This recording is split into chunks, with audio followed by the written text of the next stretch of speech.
I'm changing hats here. I'm not the convener anymore. I'm presenter. And if you all remember, last year, Pre did a program on the um, National Popular Vote Compact. Is that the way it goes? And after I attended that, it became clear to me how involved our Electoral College is. And I started thinking, I wonder if anyone else does it this way and what they've done about that, any other country. And guess what? The answer is no. No. There are 10 countries that do an electoral college type thing for a piece of their election. How's that? So countries like Myanmar, okay, or Burundi. Uh, Nothing wrong with that, but most of these are like within their assembly, or it's for their they call it a president, but it's more of a figurehead kind of thing instead of their prime minister. One of these is the Vatican City. We all know how the Pope gets elected, so that's kind of like an electoral college, but it's nothing like our electoral college. So I got thinking, what the heck? Why? How did we end up with such an odd and unusual way of electing our president? Because it only works for president and vice president, right? So I started looking into it, and that's what we're going to see tonight. Okay? So, first off, what it isn't, it's not a college, it's not a building or an institute of learning. It's also not a collegium. It's not a collection of people getting together. The electors never meet each other. They meet somewhat virtually by their votes going into DC for one day while they're being certified. So they never actually meet. What it is a process, very involved process. I'm not going to go through the whole thing. You probably know a lot of these things, but a couple things struck me. When we vote, we're actually voting for a slate of electors, people, that were picked by each candidate's party. We're not voting for the president and vice president directly.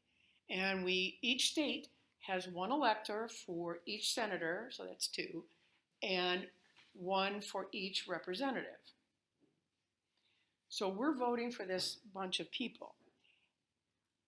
Now, it used to be, the beginning, that the state legislators picked the electors. You didn't have a popular vote for the president.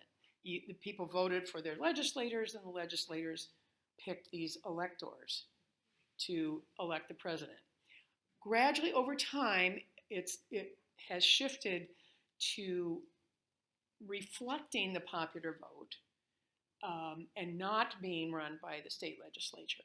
However, only 29 states and DC require that the electors vote for the winner in their state. 21 do not.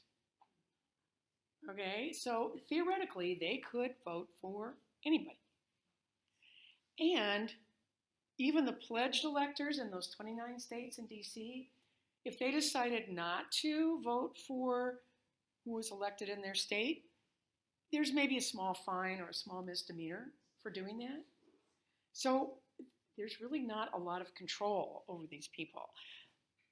Custom and tradition has become that they vote for the person elected in their state, but it's not binding.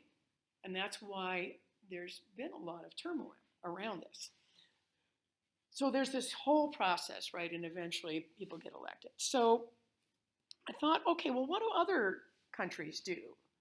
It turns out that supposedly there's 125 world democracies. I didn't count. 65 of them directly elect their leader. 30 of them have constitutional monarchies. So the monarch is technically the head of state, and that's a hereditary thing. but they have constitutions and they have usually parliaments and things. So it's different. 29 have parliamentary systems, like Britain, and one has an electoral college. Okay, so we know who that is. So once I learned all of this, I got thinking, why? How did we end up with this? And it turns out that it has everything to do with the context in which our founders lived, their worldviews, the governments around them at the time, their education. So we have to see it in context. And there's several vectors in this context. So one is that the forms of government around our founders, around our nation when it was founded, were mostly monarchies. And these were hereditary, some felt divinely appointed people to run their countries. In England, which of course is what we were closest to, we had a monarchy and a parliament. The parliament, the House of Lords, was inherited aristocracy. Anyone who was a lord was automatically in the House of Lords. The House of Commons could only be landed white men.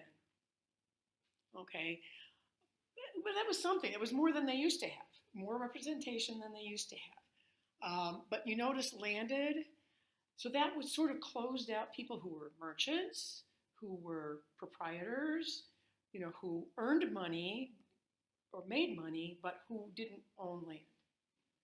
So that was very much a landed system. And the monarch could overrule or dissolve or dismiss Parliament.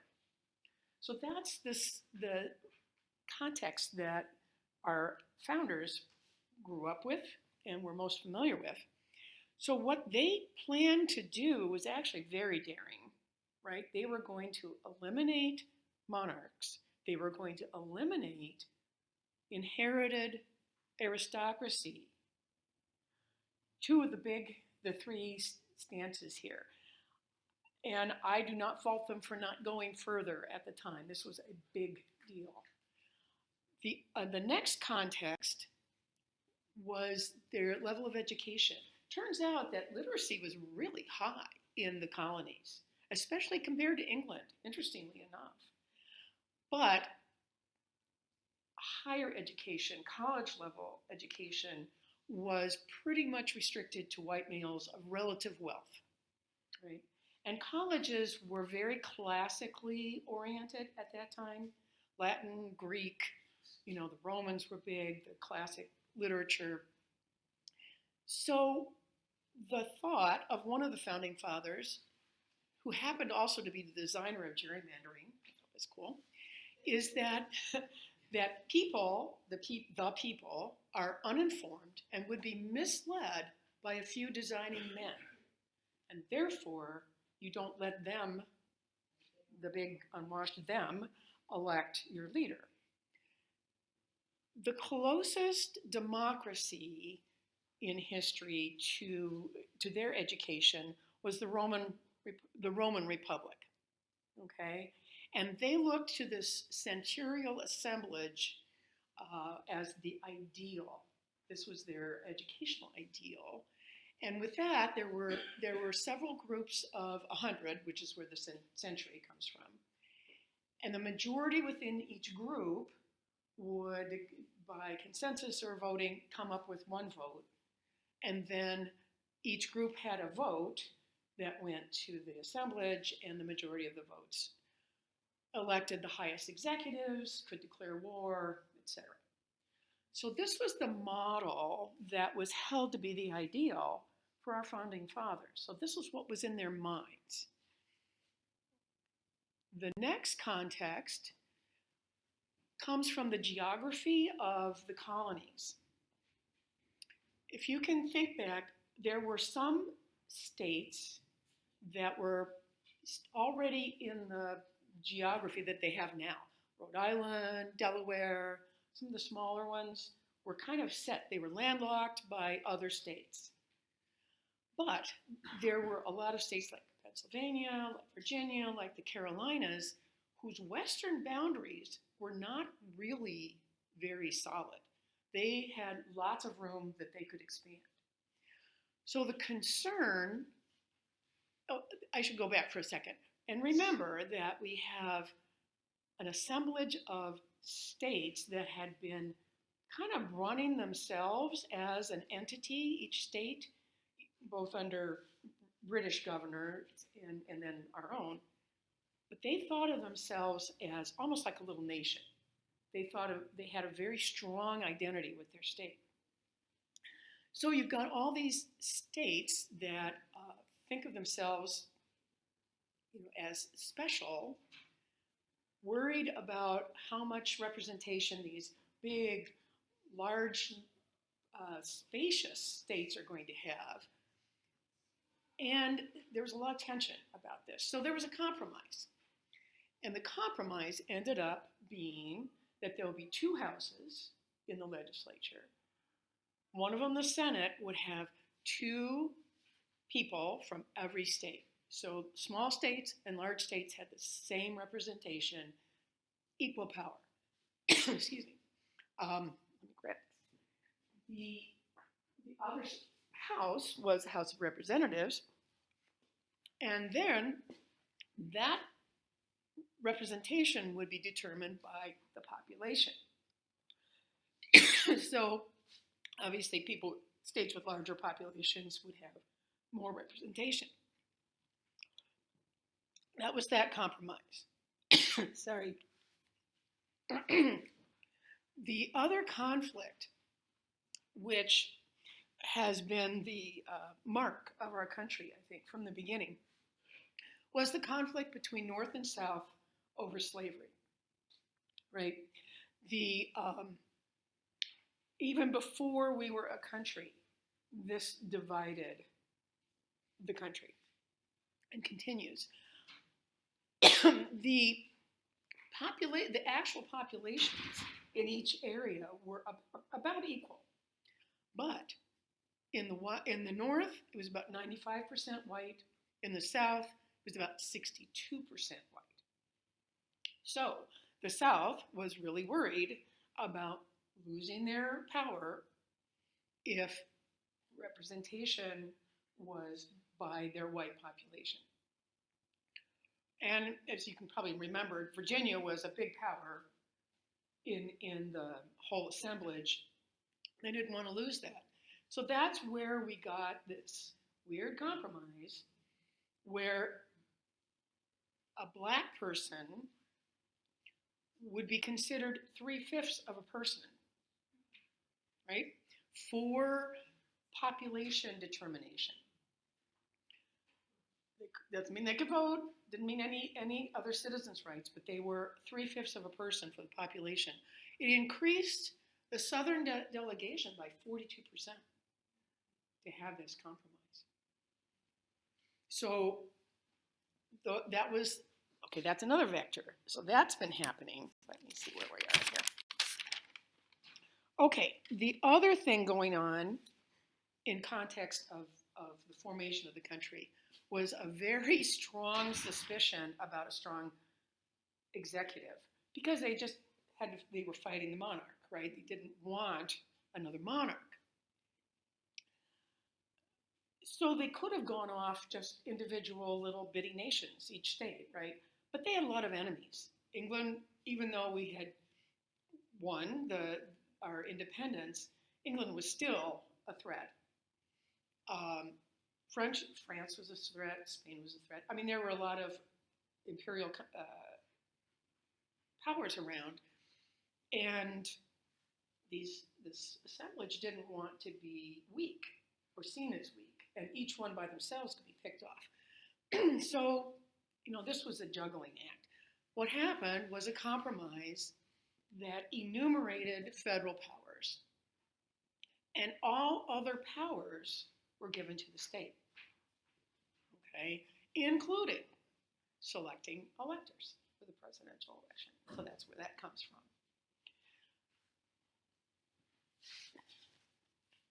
Okay.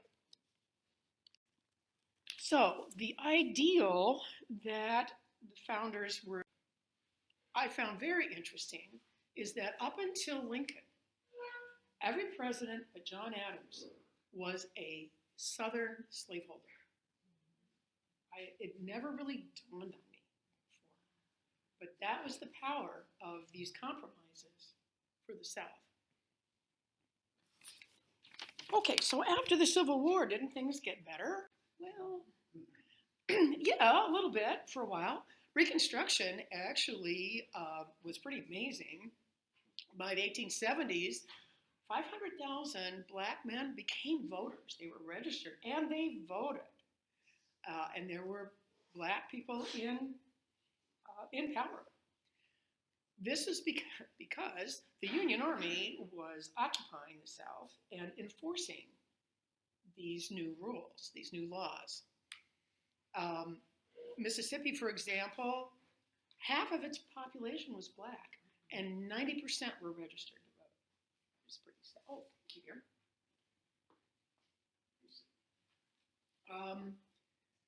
However, in 1877, Reconstruction ended, the troops left. Mississippi's Constitution, they re-entered the Union, had a new Constitution which included poll taxes, literacy tests, and a grandfather clause, so that if you were, I think this is right, if your grandparents were slaves, you were not considered a citizen. You couldn't vote. Poll taxes were actual money you had to pay to vote, and literacy tests were, I read this, but the clerk at the polling place would give someone a piece of something to read, and to the black and possibly also the poor ones, they would give like, a piece of the Constitution or a piece of a law, very complex, complicated writing, right? And they needed to read it and understand it. Prove that to your poll taker. To those that they wanted to vote, they would give some simple piece of the Constitution or a few sentences. It was blatant suppression. So the result is that you went from 90% in Mississippi registered to vote into 1870 to about 6% registered to vote in 92. Well, during this time, there were new amendments to the Constitution. One was that all persons born or naturalized were citizens, which obviously would then include all black persons. And they got around that, as we said, with a literacy test, poll test, and intimidation, Ku Klux Klan and such. It also said that representation would be apportioned according to the whole number of persons, excluding Indians, of course. So now, this is perverse. Instead of counting black people as 3/5 of a person in the population, they were counted as a full person. So the population grew, and therefore your representation grew, but you suppressed the vote of those people, and you had got a small handful of people using all this extra representation for their power. All right. Then we get the 15th Amendment, which got more firm about, race or color, previous state of servitude. It explicitly gave the vote to black men, but the same intimidations continued. Nothing happened there. And in 76 and 88 were the second and third elections where the popular vote did not win the electoral vote. Interesting, right? Okay, did it get any better? Well, the 19th Amendment, that helped a bit, right? Then women got the vote, which included black women, still not Indians, okay? In 24, the Indian Citizenship Act formally saw Native Americans as citizens and therefore with the vote. However, didn't increase the voting very much. You can see from this timeline that until the 60s, okay, this was 1919 to the 60s, 50 years, we still had minimal registration of blacks in the South. The Freedom Riders and Selma really started to make a difference. In 64, the 24th Amendment specifically outlawed poll taxes, which took away that instrument of suppression if it was enforced. Because you notice that nevertheless, only 23% in Alabama blacks were registered, only 7% in Mississippi. That's not even better than in 1892. So the problem, of course, was enforcement. You can pass all these amendments. If no one was enforcing them, they would go on. So in 65 was the Voting Rights Act. And that, among many other things we know about, suspended all literacy and other tests, including poll taxes, for voting. By 70, 66% of black people were registered in the South. And then in 2013, parts of the Voting Rights Act were rolled back. And in 22, we're down to 64.5. And it's pretty consistent, as I looked at the numbers, about 10% less than white voters. Obviously, this is better than it was, but still not good enough. And it matters even more because of our Electoral College. If you have, okay, like Mississippi had this 2 million some population and 7 electoral votes. 40% of the population was black. So they counted in that population and they counted in for representation. Only 7% were able to register. And who knows how many of those actually voted because there was more intimidation. So if it was proportional, at least the black population would have equaled 2.8 electoral votes rather than, half electoral vote. But it didn't matter. Even if they'd all been registered, it wouldn't matter because in the Electoral College, the winner takes all. You don't have a proportional vote. If you are one vote over the majority in the state, you get all the electoral votes. So that's another big problem. So, and the more voters that are blocked from voting, you have even fewer active voters than making the decisions that get all of the electoral votes. That is a big thing. And this is not just in the South. This happens north, south, east, west.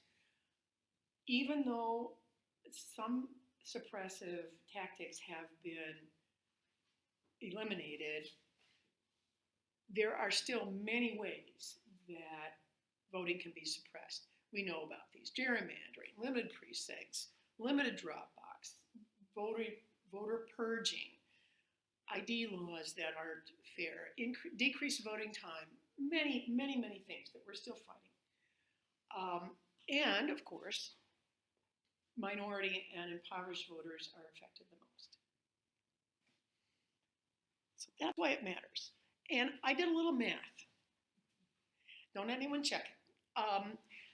But it turns out, so Wyoming is one of the least populated states. They have 3 electoral votes, which is the least you can have, right? Two for the Senate, and they only have 1 representative. So, and they have a population of 500 some thousand. So each vote in Wyoming represents essentially 192,283 people, right, in their population. Michigan has 15 electoral votes, has a 10 million some population. Each vote represents 671,822 people. So the ratio is 3.4 to 1, which means that my vote is worth about 1/3 of a vote of a person in Wyoming. New York is even bigger. Its ratio to Wyoming is 3.7 to 1, almost 4 to 1. This is another big reason that Electoral College is not very equal. Chief Justice Warren made a wonderful statement that, especially that last sentence, the fact that an individual lives here or there is not a legitimate reason for overweighting or diluting the efficacy of this vote. I just really like that quote. So, there have been more reforms proposed to the Electoral College than any other issue in Congress.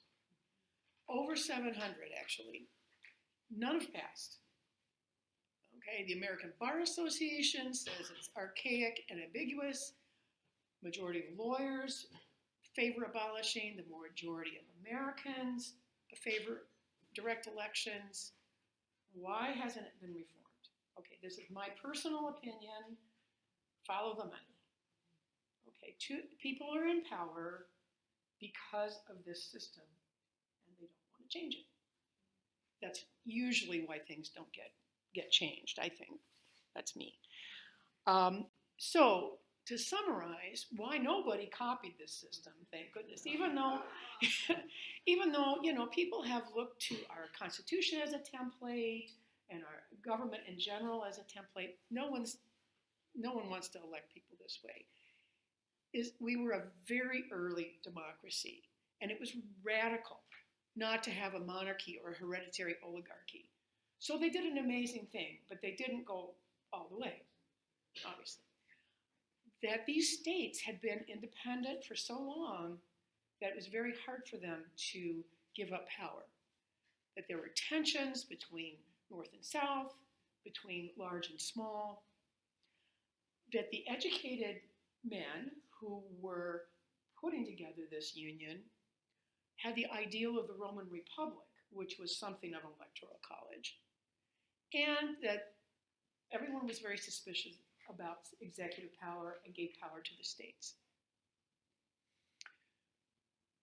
So this was my statement, not anybody else's, but it gave the states the power to choose the best among white, educated, landed men to vote for the best white, educated, landed men to run the country, to lead the country. And obviously, we've changed quite a bit from there. We've really improved, but a long way to go. Obviously, that could happen to get around an amendment. Yes, sir? Well, I think that at convention, they said that since 1870, they've been trying to get rid of the election. Oh, yeah. People have been trying to reform it, over and over and over again. But it takes, what, 2/3 of the Congress and 3/4 of the states, is it? Yeah, so that's a lot. That's a big ask. Any other questions or comments? Cool. Thank you so much. I really enjoyed this.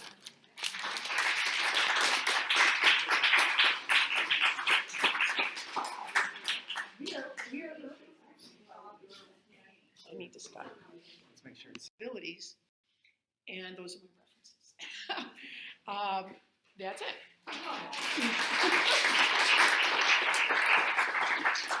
This is cool. I learned a lot of details of history that I hadn't really considered. So, any questions? Yeah, Chrissy. Isn't there a move by some states to, if 2/3 of the majority of states change their electoral college to vote in proportion, that they will then adopt, that state will then adopt Proportional? I'm not aware of that. Anyone? Something I thought Michigan had opted in on that. I know about the popular vote compact, but I hadn't heard about the proportional. Maybe Maybe. Does anyone know that? No. I think it was in reference to splitting the electoral votes for the state Right, amongst the candidates. right. Hard Which- to know that she's not here. Yeah, which is one of the possibilities